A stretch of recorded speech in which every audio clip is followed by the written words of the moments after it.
Hello friends, welcome to advice online. कैसे हैं आप लोग? मैं मोहम्मद कुमार समी। आज हम बात करेंगे एनसीएफ के बारे में। एनसीएफ 2005 आपको पता है कि ये कितना इंपॉर्टेंट रोल प्ले करता है। आपके हर टीचिंग एग्जाम में इसमें से कोई ना कोई क्वेश्चन आपसे पूछ लिया जाता है।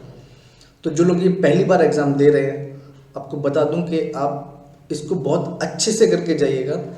मोटा मोटा हम करेंगे इसमें, क्योंकि ये 180 पेजेस का है पूरा बुकलेट। इसकी 180 पेजेस की पूरा तो पढ़ना पॉसिबल नहीं है, लेकिन इसमें से जो जो इम्पोर्टेंट पॉइंट्स हैं वो मैंने निकाल दिए हैं। और अगर आप चाहेंगे तो इसकी डिटेल्ड वीडियो भी मैं बाद में बना दूंगा, लेकिन फिलहाल जो इम्पोर्टेंट है वो हम कर लेते हैं। ठीक है, देखिए एनसीएफ 2005, ठीक है, राष्ट्रीय पाठ्यचर्या की रूपरेखा एंड नेशनल करिकुलम फ्रेमवर्क। देखिए यहाँ पर सबसे पहले समझने वाली बात है करिकुलम क्या होता है। देखिए करिकुलम क्या होता है? पाठ्यचर्या। जब भी आप स्कूल में जो भी बच्चों को सिखाते हैं, जो भी है, ठीक है, स्कूल टाइम में जो भी आप बच्चों को सिखा रहे हैं, कोई भी एक्टिविटी के थ्रू समझा रहे हैं या बुक के थ्रू समझा रहे हैं, वो सब कैसे समझाना है, किस तरीके से समझाना है, वो सब करिकुलम में ही आएगा। वो सब करिकुलम में आएगा।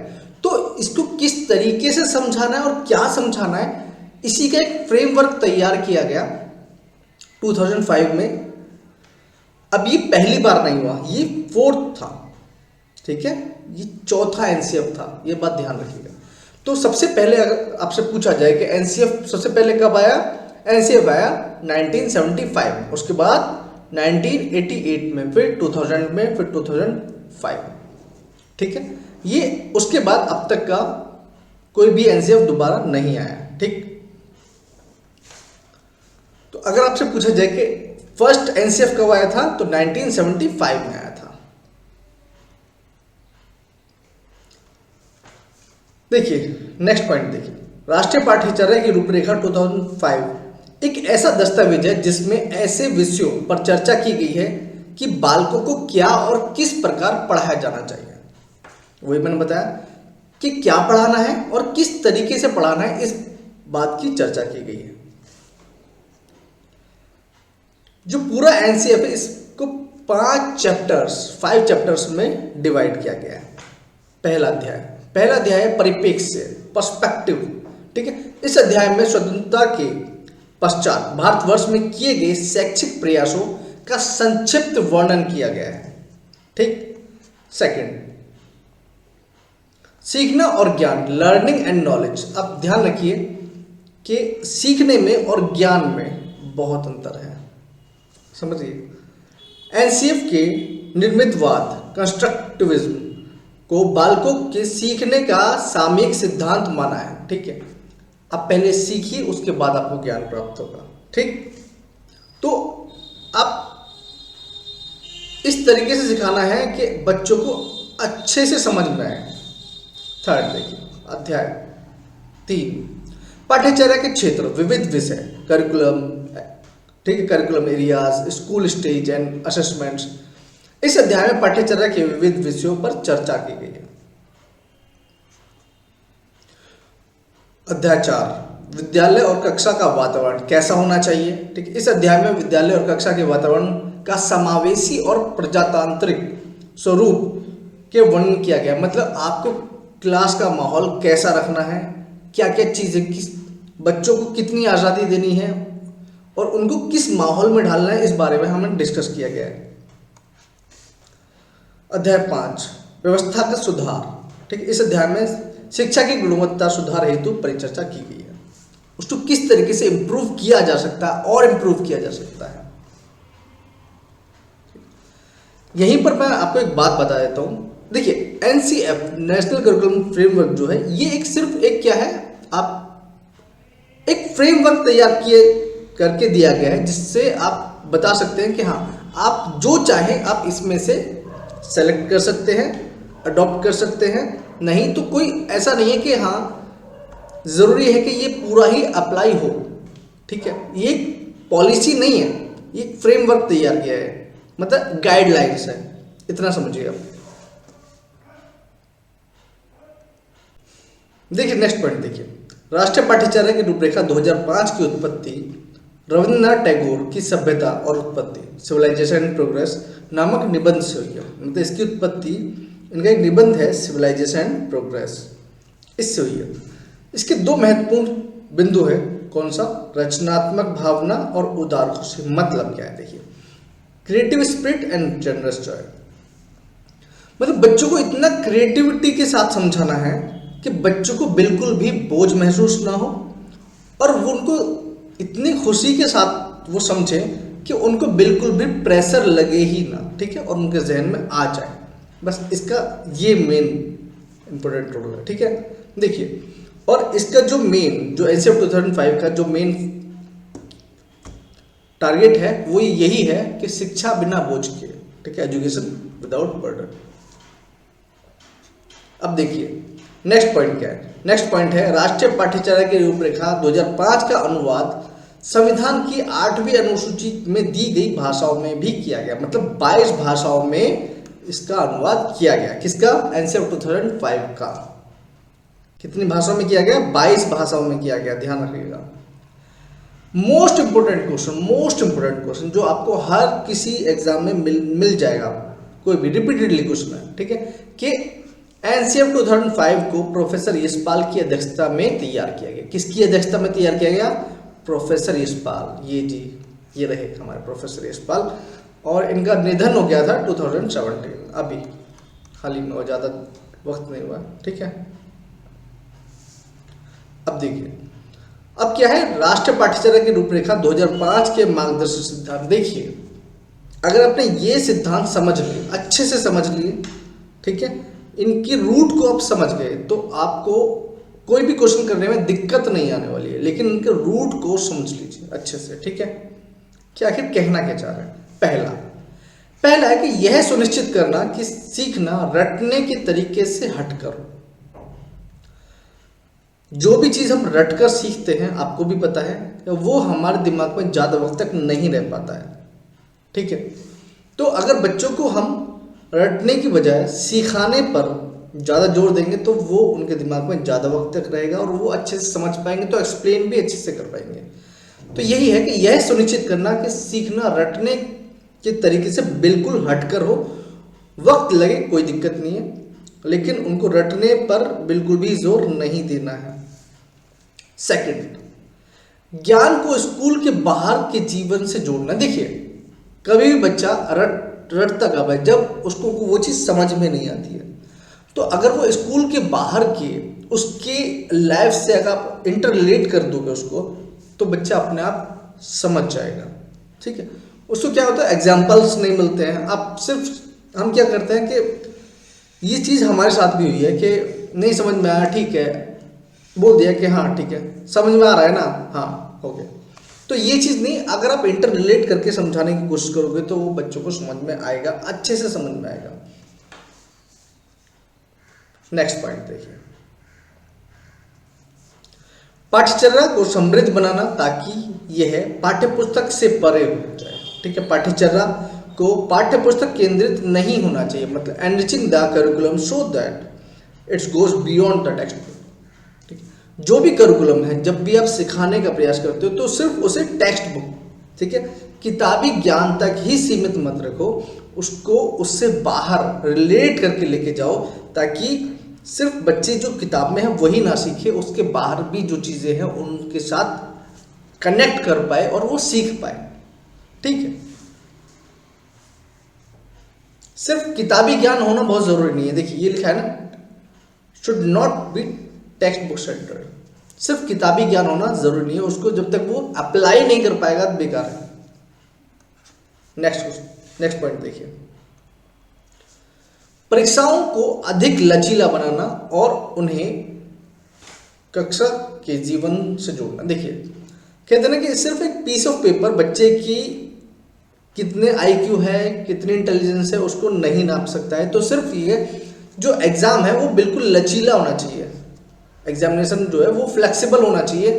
एक तरीके, सिर्फ एक ही तरीके से बच्चे का आप ये नहीं कर सकते कि हाँ ये बच्चा इतना इंटेलिजेंट है या इतना नहीं है। तो बहुत सी चीज़ें, एमसीक्यूज हैं और बहुत सारी चीज़ें, एक्टिविटीज़ हैं, इनके थ्रू भी बच्चे का हम एग्ज़ाम ले सकते हैं, ठीक है, फ्लेक्सिबल होना चाहिए।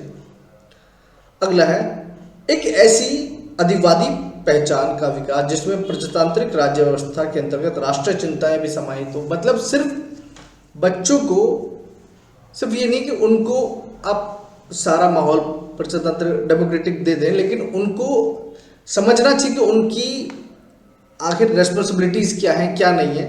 वो सब चीज़ें बहुत ज़रूरी है। बच्चों को रेस्पॉन्सिबल बनाना बहुत ज़रूरी है।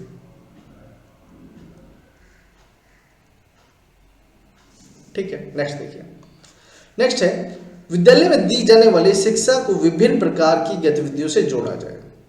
जब बच्चा सीखेगा, रटेगा नहीं, समझेगा, तो उन चीज़ों को और चीज़ों से इंटरलेट करने का प्रयास करेगा और वो फिर कनेक्ट कर पाएगा चीज़ों को, और एक सब्जेक्ट को दूसरे सब्जेक्ट्स के साथ कनेक्ट कर पाएगा।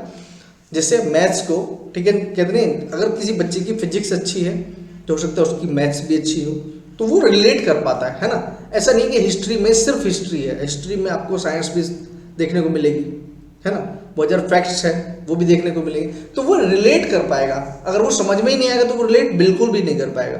आपको इस तरीके से समझाना है कि बच्चा, ठीक है, ऑल ओवर डेवलपमेंट हो उसका, ऑल ओवर डेवलपमेंट, ठीक।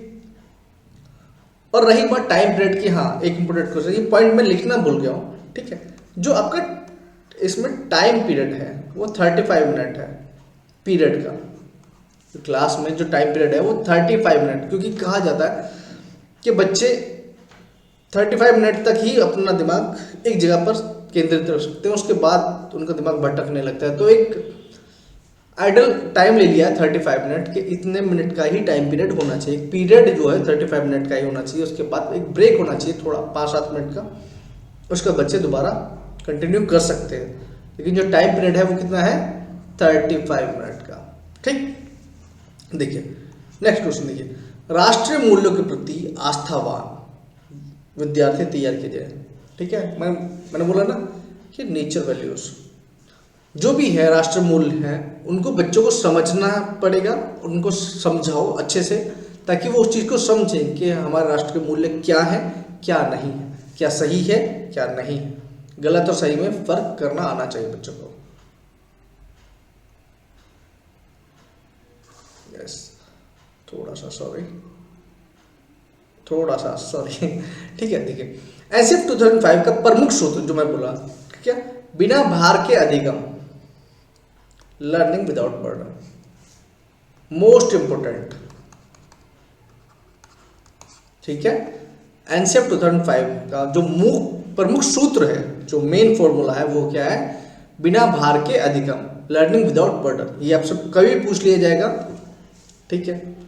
नेक्स्ट पॉइंट देखिए, परीक्षा लचीली होनी चाहिए, मैंने पहले बोल दिया है। अब देखिए कलर थोड़ा सा चेंज कर लेते हैं। देखिए एनसीएफ 2005 में बच्चों का सर्वांगीण विकास। अब ये ध्यान रखना, सर्वांगीण विकास में क्या क्या आता है। देखिए PCSE, इसको समझ लीजिए, याद रखिएगा इसको। P मतलब फिजिकल, C कॉग्निटिव मानसिक, रेडी, ठीक है, ठीक है। C मतलब कॉग्निटिव मानसिक, सोशल सामाजिक विकास, और E इमोशनल। ये चारों बच्चे के विकास होने चाहिए। फिजिकल शारीरिक विकास, सर्वांगीण विकास, ठीक है, फिजिकल, कॉग्निटिव मानसिक विकास, सोशल मतलब बच्चा दब्बू किस्म का नहीं होना चाहिए। बच्चों को 4 लोगों में बात करनी आनी चाहिए, उनको बच्चों को अपनी बात 4 लोगों के सामने रखना आना चाहिए, उसको डर नहीं लगना चाहिए बात करते वक्त। और वो कब कॉन्फिडेंस जनरेट होगा, जब बच्चों को नॉलेज होगी। जब तक बच्चों को नॉलेज नहीं होती है, वो बच्चे सामने आके बात करना पसंद नहीं करते, ठीक है। इंट्रोवर्ट होना कुछ बच्चों का होता है इंट्रोवर्ट, लेकिन इतना इंट्रोवर्ट नहीं होना चाहिए बच्चा अपनी बात रख ही ना पाए। तो वो सोशल डेवलपमेंट बहुत ज़रूरी है। और इमोशनल डेवलपमेंट होना बहुत ज़रूरी है। बच्चा इमोशनली कनेक्ट करना चाहिए चीज़ों से, उसको सारी चीज़ समझ में आनी चाहिए, क्या चीज़ सही है क्या चीज़ नहीं है। अगर इमोशनल डेवलपमेंट भी नहीं होगा तो भी बच्चे को ऑल ओवर डेवलपमेंट नहीं होगा। इमोशंस होना बहुत ज़रूरी है।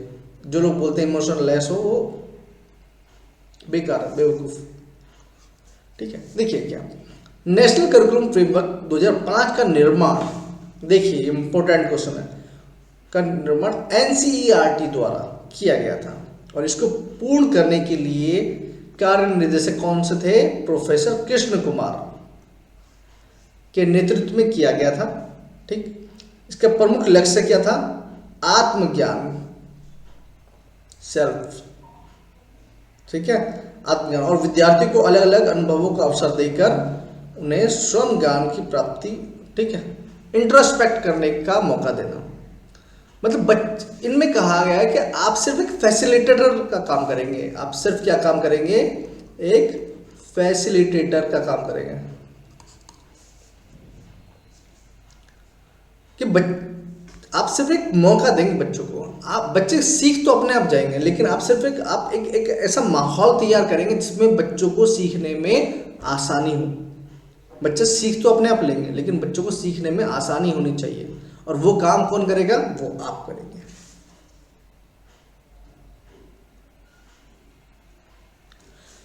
ठीक है, ये समझ में आ गया। अगर आपने इतनी चीज अच्छे से समझ ली तो आपको समझ में आना चाहिए बच्चों को क्या चीज जरूरी है। क्या क्या चीज हमने देखी? देखिए, नंबर 1 कि रटने पर जोर नहीं देना है। दूसरी बात, बच्चे चीजों को, सब्जेक्ट्स को, चीजों को इंटरलेट करके सीख जाए। ठीक है, सर्वांगीण विकास हो। एग्जाम जो है वो फ्लेक्सिबल होना चाहिए।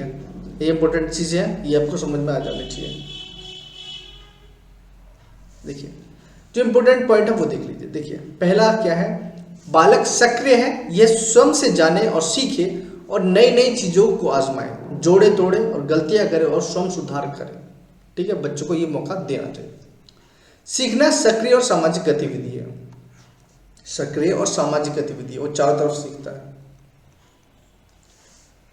सीखने में यांत्रिकता, ठीक है, टेक्नोलॉजी बार बार नहीं होनी चाहिए। एक ही चीज को बार बार, यांत्रिकता में टेक्नोलॉजी बार बार यूज नहीं करनी चाहिए। एक टेक्निक वो अपने आप, उसको छोड़ दो, वो अपने आप कर लेगा। नेक्स्ट है, सीखने को डर और अनुशासन की जगह आनंद और संतोष से जोड़ा जाए।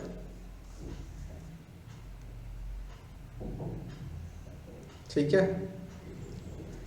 अब क्या है कि बच्चों को अगर आप डरा के, डिसिप्लिन में डरा के अब समझाने की कोशिश करोगे और सिखाने, तो जरूरी नहीं कि वो सीख पाए। ठीक है, उसको थोड़ा सा, उसके माइंड को प्रेशर कम करके उसको सीखने का प्रयास करने देना चाहिए। हो सकता है कि वो अच्छे से सीख पाए।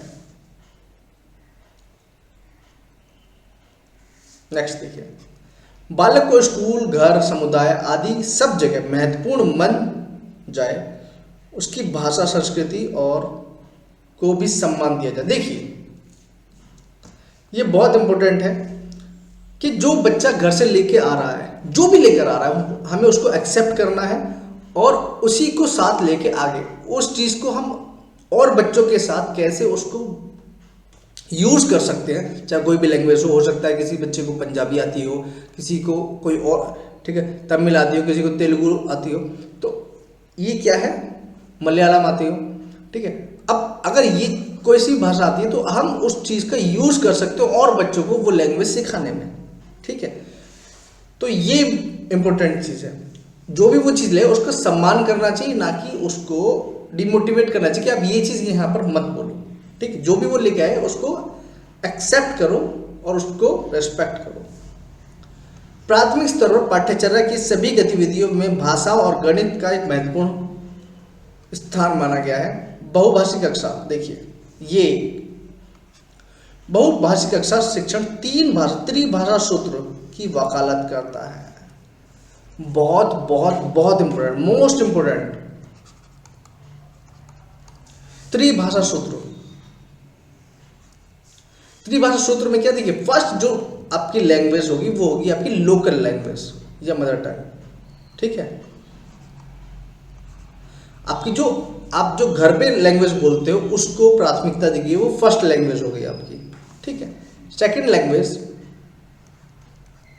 आपकी, देखिए, अगर आप हिंदी नहीं बोलते हो तो आपकी सेकंड लैंग्वेज हिंदी हो गई, एंड थर्ड इंग्लिश।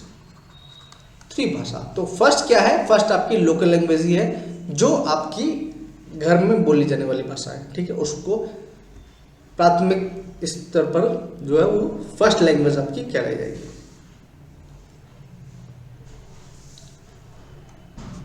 नेक्स्ट, इसने भाषा के 4 कौशल की बात की है। देखिए ये क्वेश्चन सॉरी, हाँ, ये आपको पैटर्न बहुत अच्छे से समझ में आ जाना चाहिए, बहुत इंपॉर्टेंट रोल प्ले करेगा और आप सब में से बहुत लोगों को पता भी होगा। देखिए सबसे पहले LSRW, कोई बच्चा कोई भी लैंग्वेज को सबसे पहले क्या करता है, लिसन, सुनता है, उसके बाद उसको बोलता है, उसके बाद उसको पढ़ता है, उसके बाद उसको लिखना शुरू करता है। ठीक है, LSRW। तो यही है, यही पैटर्न है इसका, LSRW। ठीक है, सबसे पहले listen, speak, read and right. तो सुनना, बोलना, पढ़ना, लिखना, ये। नेक्स्ट पॉइंट देखिए, आकलन व मूल्यांकन। आकलन करना, उसका मूल्यांकन करना। एग्जाम में बच्चों की इंटेलिजेंस, बच्चा कितना इंटेलिजेंट है, कितना क्रिएटिव है, इस चीज का मूल्यांकन करना इजी टास्क नहीं है। ठीक है, तो क्या है, सतत व व्यापक मूल्यांकन, रचनात्मक मूल्यांकन, निदानात्मक मूल्यांकन। और क्लास 10th बोर्ड की परीक्षा ऐच्छिक होनी चाहिए, मतलब बच्चा अपने हिसाब से बताए कि बच्चे को एग्जाम किस तरीके से देना है, ये सब चीजें। नेक्स्ट पॉइंट देखिए, किसी भी प्रकार की सूचना को ज्ञान मानने से बचना चाहिए। हर न्यूज नॉलेज नहीं होती। ठीक है, हर न्यूज से नॉलेज नहीं मिलती। तो हर प्रकार की जो न्यूज है, ठीक है, हर प्रकार की सूचना इतनी इंपॉर्टेंट नहीं होती है। तो जो चीजें ग्रैब करने की है उन्हीं को ग्रैब किया जाना चाहिए। नेक्स्ट पॉइंट देखिए, विद्यार्थी को दी जाने वाली शिक्षा को शिक्षण सूत्र जैसे ज्ञात से अज्ञात, क्या, ज्ञात से अज्ञात की ओर, मूर्त से अमूर्त की ओर आदि शिक्षण सूत्रों का अधिक से अधिक प्रयोग करना चाहिए। ये जो बच्चे सॉरी वही आदत पड़ रही है।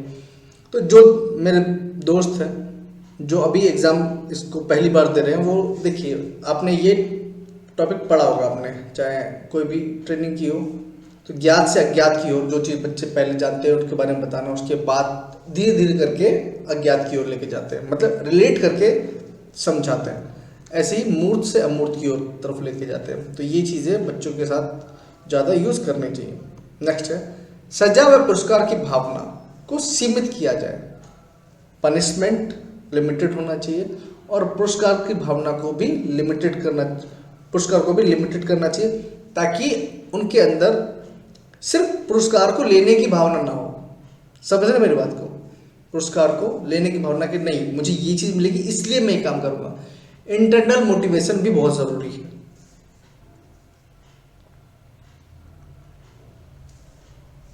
नेक्स्ट देखिए, सह शैक्षिक गतिविधियों में बच्चों के अभिभावकों को भी जोड़ा जाए। सिर्फ आप अपने तरीके से ही बच्चों को नॉलेज नहीं गेन करा सकते, आपको उनके पेरेंट्स को भी साथ में लेना पड़ेगा ताकि उनको अच्छे समझ में आए। क्योंकि सिर्फ आप स्कूल टाइम में ही बच्चों को नहीं सिखा सकते, उनको घर पे भी, क्योंकि फर्स्ट जो स्कूल होता है उनका घर होता है। तो अगर पेरेंट्स उसमें महत्वपूर्ण भूमिका निभा सकते हैं तो बहुत अच्छा आगे बच्चों के लिए फायदेमंद हो सकता है।